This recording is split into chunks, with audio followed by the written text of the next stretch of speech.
Hello guys, yan yung sangkap ng bread natin guys. Yan guys, sama-sama lang natin guys at haluin. Haluin lang ng haluin guys hanggang mag-mix talaga yung flour natin. Masahin lang natin masahin guys hanggang sa magpino yung yan. Tapos pag medyo palagay mo yung basa-basa pa, ano mo lang guys, ng konting harina guys yung sakap natin yan. Ano lang, tamang dampi-dampi lang guys para hindi siya tumigas guys. Yan. Yan lang guys. Hanggang sa alsahin na natin yan guys. Hanggang mag double bulk siya. Yan. Para maganda yung texture ng ating bread. Yan. Yan bread natin guys. Pwede yan kahit ano guys. Monay, pandesal, Spanish bread, pizza. Ayan. So ayan na guys. Bilog na yung dough natin. Ayan guys, oh, tingnan nyo, pino siya. Ayan. Tapos ilagay lang natin yan sa ano natin, sa planggana at ikubira lang natin ng plastic wrap hanggang sa umalsa siya guys. So ayan na guys, pagkatapos ng alsa yan, i-portion na natin yan. Hatiin muna natin guys sa dalawang parte. Yan. Para ma-portion na natin. Bali yung isang hiwa niyan guys, kayo na mag-decide kung ilang piraso gusto nyo. Pero sa akin guys, ano yan, 20. 20 yan bawat portion. Kasi bali 30 lang naman kami, kaya pasobrahan ko na lang ng 10. Yan. I-rolls nyo lang guys, yan. Tapos pahabain nyo lang.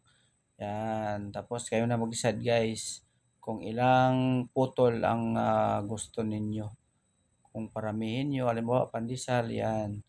Putulin nyo lang yan guys. Yan o. Madali lang guys ang pag-bilog-bilog nyan. Yan, pabahin nyo muna.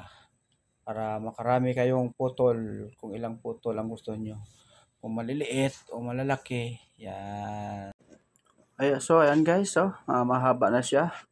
Ready to putol na yan guys. Kung ilang pieces gusto nyo. Para makagawa na kayo ng iba't ibang tinapay guys. Yan. Sundan nyo lang yan guys para magkaroon kayo ng idea. Yan. Parang reference nyo lang yan para magawa nyo yung tinapay na gusto nyo guys. Yan guys. Kaya umpisa na para makagawa na tayo ng tinapay. Yan. Pwede na rin yan guys sa donut guys. Yan. Tusukin nyo lang yan guys sa gitna. Tapos gawin yung ring. Yan. Kumbaga shortcut guys ba. Hindi na kayo palapad pa. Tapos hulmahan nyo pa ng cutting, donut cutting. Yan. Sa akin guys, ano yan guys, tip lang guys kung talagang wala na kayong time. Yan. Butasin nyo na lang sa gitna. At iprito nyo guys yan, magiging donut na yan. Pwede rin yan guys, gawin yung putok. Yan. Gawin yung Spanish bread. Maraming magagawa yan guys, yung ano na yan. Yung timpla natin ng dough natin. Nandiyan naman guys sa sa screen natin yung mga ingredients. Sundan nyo na lang para reference na rin. Ayan guys. Bye-bye!